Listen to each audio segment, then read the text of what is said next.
en un momento muy complejo para Colombia, en una campaña muy intensa por el no en las calles, en lo que para muchos fue un momento histórico, que seguramente también lo es, con otra connotación, que es la firma del acuerdo, con una campaña también por el no, y les quiero traer una ironía que estaba reflexionando hace un minuto.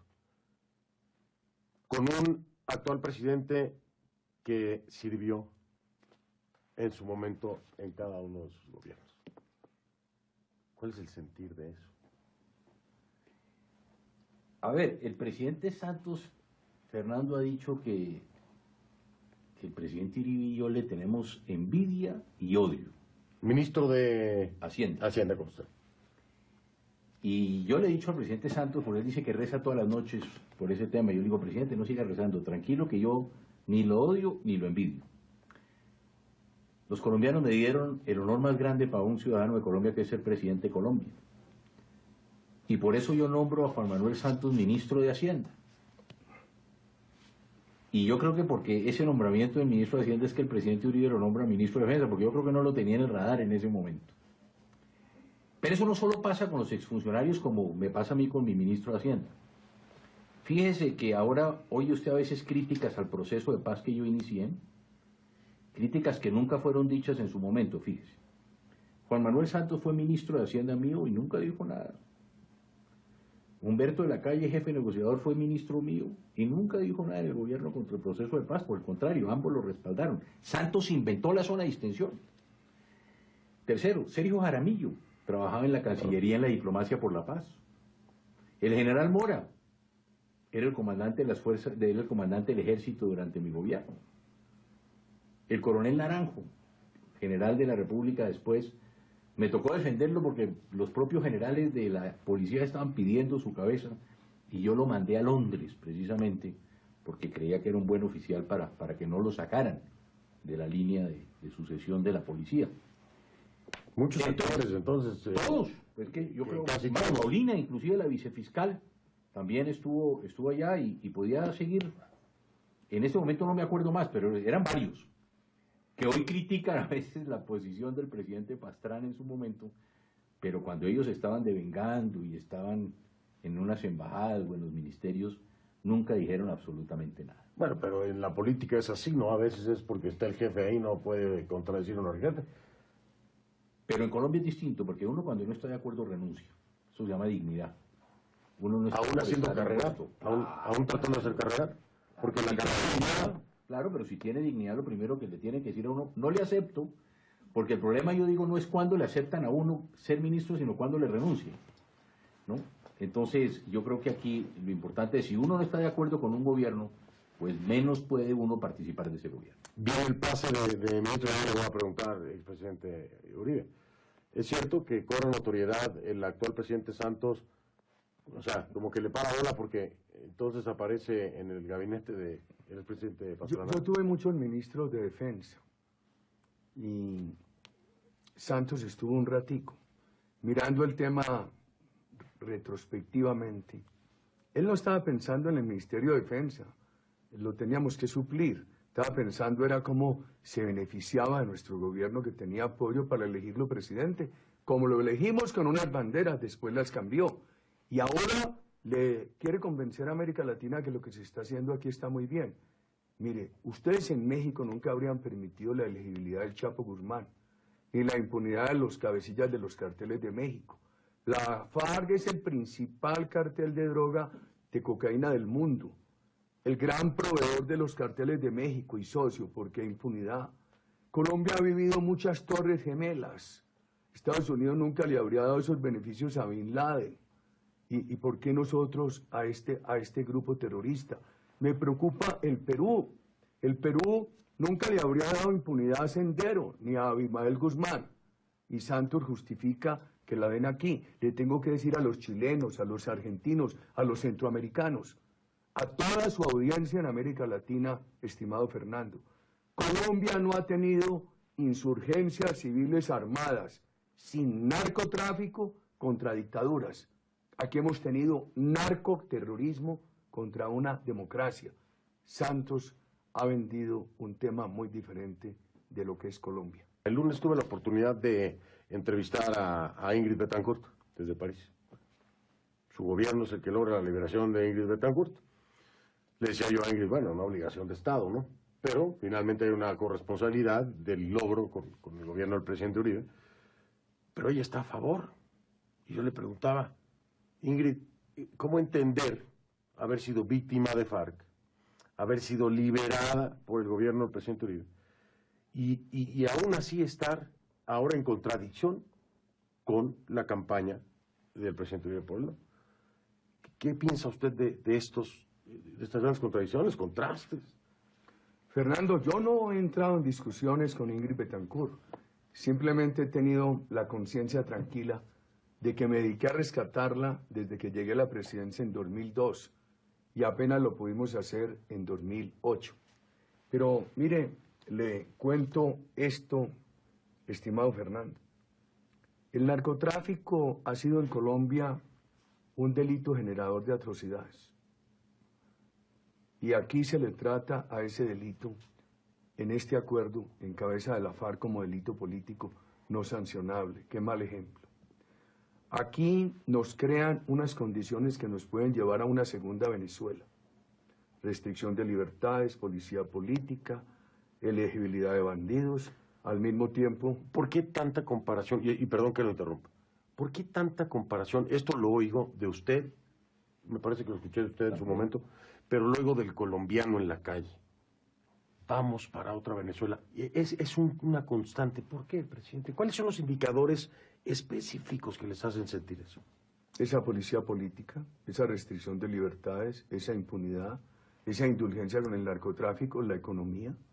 Aquí pactan con la FARC que habrá expropiaciones, 25 casos en los cuales el Estado no podrá tomar decisiones en materia económica o social sin consultar con comunidades de FARC. Al mismo tiempo, más impuestos. Ya tenemos unos impuestos elevadísimos. Nos van llevando a una crisis social a partir de la crisis de la economía muy parecida a la de Venezuela, con una diferencia. Chávez engañó. Nunca reconoció su socialismo, su castrismo, su marxismo. Lo aplicó cuando lo eligieron. La FARC confiesa que su tesis es el fracasado socialismo siglo XXI. Y a mí me da mucho dolor lo que mostraba la televisión el lunes. El secretario de Estado de los Estados Unidos avalando esta impunidad a la FARC y dialogando con Maduro. Sí. Y decía yo, vienen aquí a la impunidad de la FARC y cómo han sido de débiles frente a la tiranía de Venezuela en esta América Latina nuestra y cómo han sido de complacientes con las atrocidades de los Castro. Por eso hay que llamar la atención a través de este acreditado programa suyo a todas las conciencias democráticas de América Latina. Argentinos, a mí me da mucha tristeza ver a Macri aquí. Estuvo Peña Nieto también. Porque Macri es una esperanza. Y yo le tengo que decir a Macri y a la presidenta Bachelet. La presidenta Bachelet, la gran líder de la defensa de la mujer y de los niños, venir a asistir a la impunidad de un grupo que ha secuestrado 11.700 niños y que ha violado 6.800 mujeres. Bueno, le tengo que decir a Chile y a Argentina, es que nosotros no tuvimos los ejércitos de Pinochet o de Videla. El nuestro ha sido un gran ejército democrático. ¿Cómo lo ponen en pie a igualdad con el terrorismo? Presidente, ¿le puedo? Y Fernando, una cosita. Estaba Peña Nieto también, estaba Danilo Medina. Claro, ¿Sí? Ahora le hablo de eso, pero muy rápido. Es que aquí han tratado de vivir en que las víctimas están con el sí y los enemigos de la paz con el no. Usted tiene aquí dos víctimas del conflicto. Su padre, asesinado por las FARC. Yo, secuestrado por Pablo Escobar. Mi suegro, padre de mi señora, asesinado en un secuestro. A ver, y esta pregunta... Esta pregunta es muy importante. Tíos de mi señora, ambos, que le consta al presidente Uribe que estuvo buscando liberarlos, asesinados también por la FARC. Entonces, los que nosotros no estamos contra la paz, estamos es contra un mal acuerdo. Yo tuve la oportunidad de hablar con una víctima que también es visto como victimario. Yo estoy hablando de un joven de 11 años, reclutado a la fuerza por la FARC, que logró escaparse a los 24, y que al mismo tiempo es rechazado hoy por hoy porque es un desmovilizado. No encuentra un espacio en la sociedad colombiana. Y esta es la pregunta del millón. Los he escuchado hablar de todas estas víctimas, pero de esta víctima en particular no. ese desplazado que decide colaborar con la justicia, pero que la sociedad le sigue pateando, le sigue diciendo no venga, porque usted fue, pero fue una víctima también. ¿Por qué no se ha escuchado eso?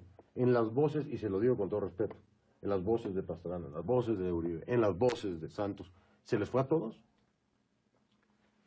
No, a ver, Fernando, yo creo que no. Fíjese, se le fue al presidente Santos, que es el que firmó el acuerdo no lo firmó Uribe, no lo firmó Pastrana. Yo hoy me hacía esta pregunta, hace algunos instantes pensaba, ¿por qué la FARC va a tener 26 curules y las víctimas no van a tener ninguna? Representación. Claro, ¿cuál es la voz de ellas? ¿Por qué les vamos a dar a la FARC 26, que no se la dimos al M-19, y las víctimas no están representadas? Segundo, eso es precisamente lo que estamos nosotros criticando el acuerdo, y voy a referirme solo a un tema. El acuerdo pasa por verdad, por justicia y por reparación. Narcotráfico. Si ese joven era alguien que estaba vinculado al narcotráfico, la FARC no nos ha dicho, ni nos va a decir quiénes eran los socios, si negociaban con el Chapo o no, y perdón otra vez el Chapo porque era socio. No, eso es bien sabido. Y era socio. El cartel de los soles de Venezuela, socios de la FARC.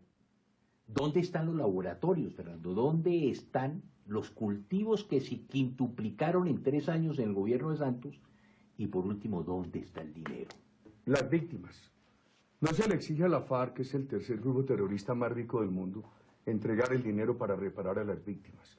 Un cabecilla de la FARC, Joaquín Gómez, dice que quien tiene que reparar es el Estado. La FARC no se ha arrepentido. No le ha pedido perdón a los colombianos. Pidió perdón en el... No, ofreció. Bueno, ofreció. Pero además justificó los crímenes, como siempre los han justificado. No hay expresión de arrepentimiento. Y además no los sancionan. Cuando no hay sanción, no hay disuasión de criminales. ¿Qué pasa? No se le garantiza a las víctimas el más importante derecho, el de la no repetición de la violencia. No se crean unas condiciones de reconciliación. Entonces, lo que ha visto el país en los últimos 3 años es pasar de 47.000 hectáreas a 200.000. Crecer la FARC, crecer el ELN, crecer las bandas criminales, la drogadicción en nuestras ciudades, el microtráfico, el desmovilizado. Los gobiernos de Colombia han hecho mucho esfuerzo. En el gobierno nuestro se desmovilizaron 35.000 paramilitares, 18.000 guerrilleros. Los cabecillas fueron un tiempo a la cárcel que ahora no van a ir un día. No se les dio elegibilidad política ni se les patrocinó un partido que ahora se les patrocina con impuestos de los empobrecidos contribuyentes colombianos. ¿Al que dice usted que la sociedad lo revictimiza porque no lo absorbe? Aquí se han hecho muchos esfuerzos y yo creo que en la medida que el proceso fuera justo, habría más inclinación de la sociedad colombiana a acogerlos. Nosotros hicimos un gran esfuerzo para que los acogieran. De los 53.000 reincidieron en el delito 3.700.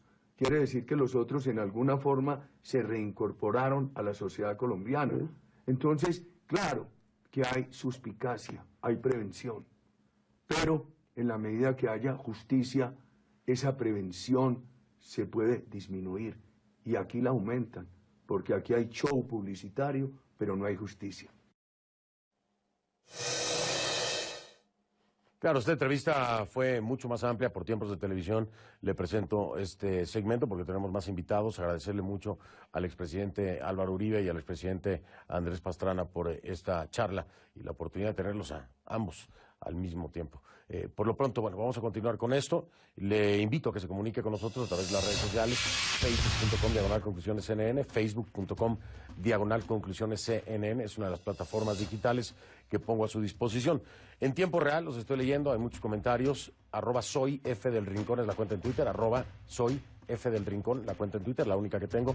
La etiqueta que estamos utilizando con sus comentarios, por favor, si la agregan, se los agradecemos. Numeral Conclupaz, numeral Conclupaz.